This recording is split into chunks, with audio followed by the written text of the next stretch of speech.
ಎಲ್ಲ ಕ್ಯಾಟಗರಿ ವಿದ್ಯಾರ್ಥಿ, ಎಲ್ಲ ಪ್ರವರ್ಗ ವಿದ್ಯಾರ್ಥಿಗಳಿದ್ದೀವಿ ಇಲ್ಲಿ. ವಿಭಾಗಗಳಲ್ಲಿ ಕೂತ್ಕೊಂಡು ಕೆಲಸ ಮಾಡಬೇಕಾಗಿತ್ತು, ಆದ್ರೆ ಬೀದಿಗಿಳಿದು ಇಲ್ಲಿ ಪ್ರತಿಭಟನೆ ಮಾಡ್ತಾ ಇದ್ರು ಸಹ ಯಾವುದೇ ಒಬ್ಬ ಆಡಳಿತ ವರ್ಗದ ಯಾವ ಒಬ್ಬ ಪ್ರತಿನಿಧಿಗಳು ಸಹ ಇಲ್ಲಿ ಬಂದಿಲ್ಲ. ಯಾವುದೇ ರೀತಿ ದುಡ್ಡು ತರೋಕ್ ಆಗಲ್ಲ ಅನ್ನೋದು ಗೊತ್ತಿತ್ತು, ಆದ್ರೂ ಸಹ ವಿದ್ಯಾರ್ಥಿಗಳು ಇಲ್ಲಿಂದ ಅಲ್ಲಿ ತನಕ ಬೆಂಗಳೂರು ತನಕ ಅಷ್ಟು ಮಂದಿನ ಸರ್ ಅಲ್ಸಿದ್ದಾರೆ. 20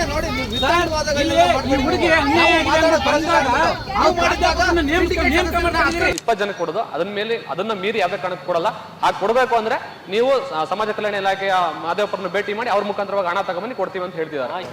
ಈ ಪ್ರತಿಭಟನೆ ಮಾಡ್ತಾ ಇರ್ತಕ್ಕಂಥ ಉದ್ದೇಶ ಏನು ಅಂದ್ರೆ, ನಾವೆಲ್ಲರೂ ಸಹ ಇಲ್ಲಿ ಮೈಸೂರು ವಿವಿ ಒಳಗಡೆ ವಿವಿಧ ವಿಭಾಗಗಳಲ್ಲಿ ಸಂಶೋಧನೆ ಮಾಡ್ತಾ ಇದೀವಿ. ಅಂದ್ರೆ ರಿಸರ್ಚ್ ಸ್ಕಾಲರ್ಸ್ ನಮಗೆ ಎವ್ರಿ ಇಯರ್ ಫೆಲೋಶಿಪ್ ಅನ್ನ ಕೊಡಬೇಕು. ಯೂನಿವರ್ಸಿಟಿ ಮತ್ತು ಗವರ್ನಮೆಂಟ್ ಒಟ್ಟಿಗೆ ಸೇರಿ ಇಲ್ಲಿರ್ತಕ್ಕಂಥ ಸಂಶೋಧನೆ ಮಾಡ್ತಕ್ಕಂಥ ವಿದ್ಯಾರ್ಥಿಗಳಿಗೆ ಅವರ ಸಂಶೋಧನೆಗೆ ಸಹಾಯ ಆಗಲಿ ಅಂತ ಹೇಳಿ ಫೆಲೋಶಿಪ್ ಅನ್ನು ಕೊಡಬೇಕು.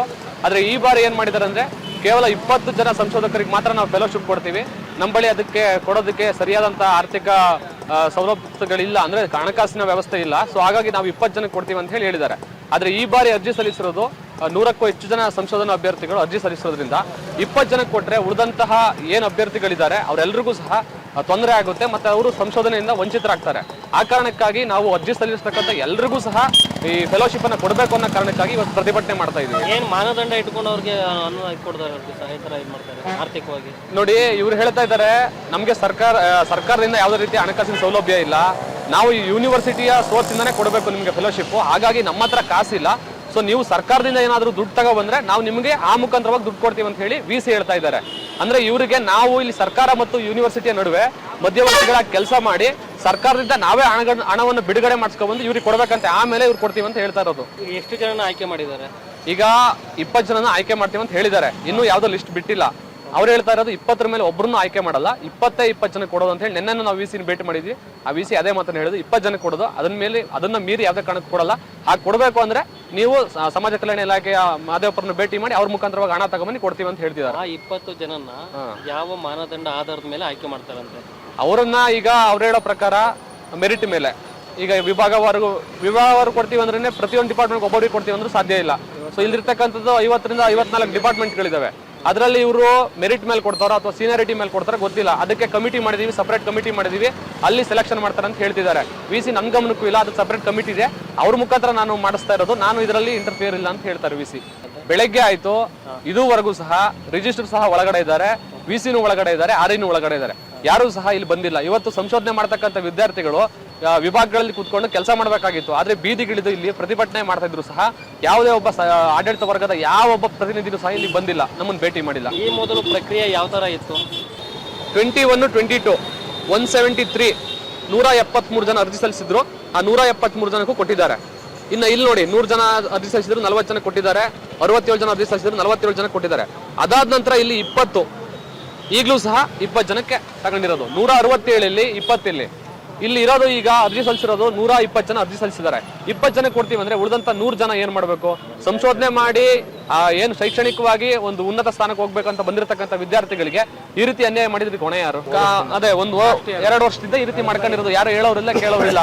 ಇವ್ರಿವ್ರೇ ಮೀಟಿಂಗ್ ಗಳಲ್ಲಿ ಇವ್ರಿವ್ರೇ ಕ್ರಮ ತಗೊಂಡು ಸಿಂಡಿಕೇಟ್ ಸಭೆಯಲ್ಲಿ ಇವರೇ ಮಾಡ್ಕೊಂಡು ಇದನ್ನ ಮಾಡ್ಕೊಂಡಿರೋಂಥದ್ದು. 20 ಜನ ಕೊಡ್ತೀವಿ. ಸಭೆಗಳಲ್ಲಿ ಸಂಶೋಧನಾ ವಿದ್ಯಾರ್ಥಿಗಳು ಯಾರು ಇರಲ್ಲ. ಇಲ್ಲಿ ಯಾವುದೇ ಸಭೆಗಳಾಗ್ಲಿ, ಅದು ಅಕಾಡೆಮಿಕ್ ಕೌನ್ಸಿಲ್ ಆಗ್ಲಿ, ಸಿಂಡಿಕೇಟ್ ಮೆಂಬರ್ಗಳ ಮೀಟಿಂಗ್ ಆಗ್ಲಿ, ಅಥವಾ VC ಮತ್ತೆ ರಿಜಿಸ್ಟ್ರಿಗಳ ಮೀಟಿಂಗ್ ಆಗ್ಲಿ, ಇಲ್ಲಿ ಯಾವುದೇ ವಿದ್ಯಾರ್ಥಿಗಳನ್ನಾಗ್ಲಿ ಸಂಶೋಧಕರನ್ನಾಗ್ಲಿ ಕರೆದು ಮಾತಾಡ್ತಕ್ಕಂಥ, ಸೌಜನ್ಯಕ್ಕಾದ್ರೂ ಅವ್ರ ಸಮಸ್ಯೆಗಳನ್ನ ಕೇಳ್ತಕ್ಕಂಥ ಪರಿಸ್ಥಿತಿ ಈ ಯೂನಿವರ್ಸಿಟಿ ಒಳಗಡೆ ಇಲ್ಲ. ವಿದ್ಯಾರ್ಥಿಗಳು ಮತ್ತು ಇವರು ಯಾರೋ ಆಡಳಿತ ವರ್ಗ ಇದೆಯಲ್ಲ, ಅದ್ರ ನಡುವೆ ಯಾವುದೇ ರೀತಿಯಂತ ಒಂದು ಸಕಾರಾತ್ಮಕ ಸಂಬಂಧನೇ ಇಲ್ಲ. ನಾವು ಕಳೆದ ಬಾರಿ 2025-26ನೇ ಸಾಲಿನಲ್ಲಿ ಸುಮಾರು 52 ಅಪ್ಲಿಕೇಶನ್ ಬಂದಿತ್ತು ಸರ್, ಅದರಲ್ಲಿ ನಾವು ಕೂಡ. ಆದ್ರೆ ಆ ಕಳೆದ ಬಾರಿಲೂ ಸಹ ಅವರು 20 ಮಂದಿಗೆ ಮಾತ್ರ ಅವರು ಆಯ್ಕೆ ಮಾಡ್ಕೊಂಡಿದ್ದು. ಯಾವ ಮಾನದಂಡಗಳಿಟ್ಟು ಆಯ್ಕೆ ಮಾಡ್ಕೊಂಡಿದ್ರೋ ಗೊತ್ತಿಲ್ಲ. ಕೇಳಿದಕ್ಕೆ ಅವ್ರು ಹೇಳಿದ್ದು ಒಂದೇ ಉತ್ತರ, ನಾವು ಮೆರಿಟ್ ಮೇಲೆ ಆಯ್ಕೆ ಮಾಡ್ಕೊಂಡಿರೋದು, ಮತ್ತೆ ಹೋದ್ ಸಲ ಕೊಟ್ಟಿರೋಂತಹ ಡಿಪಾರ್ಟ್ಮೆಂಟ್ ಬಿಟ್ಟು ಈ ಸಲ ಬೇರೆ ಡಿಪಾರ್ಟ್ಮೆಂಟ್ಗಳಿಗೆ ಕೊಟ್ಟಿದೀವಿ ಅಂತ ಹೇಳಿದ್ರು. ಅದಾದ ನಂತರ ನಾವು ಸರ್ ಹೇಗೆ ಈಗ 20 ಜನ ಆದ್ರೆ ಈಗ ಅದಾಗಿಯೂ ಸಹ ಅವ್ರ ಹತ್ರ ರಿಕ್ವೆಸ್ಟ್ ಮಾಡಿದ್ವಿ.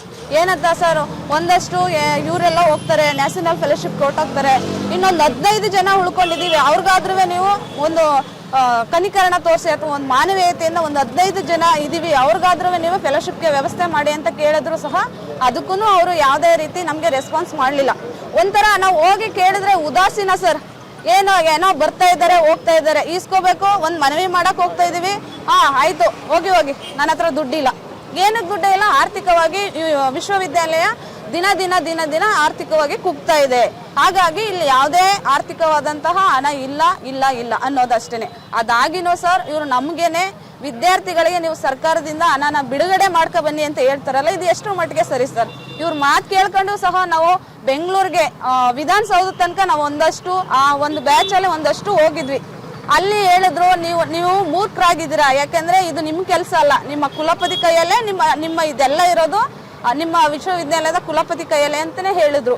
ಹಾಗಾಗಿ ನಾವು ಅಲ್ಲೂ ಸಹ ಹಿಡಿದ್ವಿ, ಅಲ್ಲೂ ಸಹ ನಾವು ಇವ್ರು ಹೇಳ್ದಂತ ನಿಯಮಗಳನ್ನೇ ನಾವು ಪಾಲಿಸ್ಕೊತಾ ಹೋದ್ವಿ. ಆದ್ರೆ ಅಲ್ಲಿ ಹೇಳಿದ್ದೊಂದೇ, ಇಲ್ಲಿ ತನಕ ನೀವು ಬರೋ ಅಂತ ಅವಶ್ಯಕತೆ ಇಲ್ಲ, ಯಾವುದೇ ರೀತಿ ಹಣ ಬಿಡುಗಡೆ ಆಗಲ್ಲ, ಒಂದು ಸಲ ಬಜೆಟ್ ಮಂಡನೆ ಮಾಡಿದ್ಮೇಲೆ ಮತ್ತೆ ಅದನ್ನ ತೆಗೆಯಕ್ ಬರೋದಿಲ್ಲ, ನಿಮ್ಮ ಕುಲಪತಿ ಕೈಲೇ ಇದೆ, ಹೋಗಿ ಅಲ್ಲೇ ತಗೊಳ್ಳಿ ಅಂತ ಹೇಳಿದ್ರು. ಅದಾಗಿನೂ ಬಂದು ನಾವು ಕುಲಪತಿಗಳ ಹತ್ರ ಸರ್ ನಾವು ಇಷ್ಟೆಲ್ಲ ಆಗಿನೂ ಸರ್ ನಾವು ಹೋಗಿ ಬಂದಿದೀವಿ ಅಂತ ಹೇಳಿದಕ್ಕೆ ಹೌದು ಅಲ್ಲಿಂದ ಫೋನ್ ಮಾಡಿದ್ರು ಅಂತ ಉದಾಸೀನವಾಗಿ ಮಾತಾಡಿದ್ರು ಸರ್.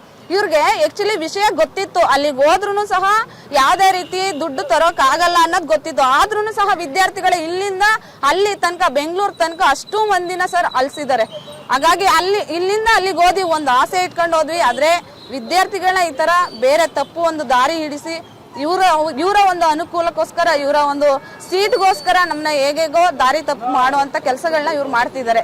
ಅದಾಗಿ ಸರ್ ಈಗ್ಲೂ ಸಹ 25-26ನೇ ಸಾಲಿನಲ್ಲಿ ಒಂದಷ್ಟು 26 ಜನ ಉಳ್ಕೊಂಡ್ವಿ. ಈಗ ಮತ್ತೆ 126 ಜನ ಉಳ್ಕೊಂಡಿದೀವಿ. ಎಲ್ಲರಿಗೂ ಸಹ ವಿದ್ಯಾರ್ಥಿ ವೇತನ ಸಿಗ್ಲೇಬೇಕು ಅನ್ನೋದೇ, ಶಿಷ್ಯ ವೇತನ ಸಿಗ್ಲೇಬೇಕು ಅನ್ನೋದೇ ನಮ್ಮ ದೃಢ ನಿರ್ಧಾರ ಸರ್. ನಮ್ಮ ಈ ಹೋರಾಟಕ್ಕೆ ಯಾರೇ ಬಂದ್ರು ಸಹ ನಾವು ಜಗ್ಗಲ್ಲ.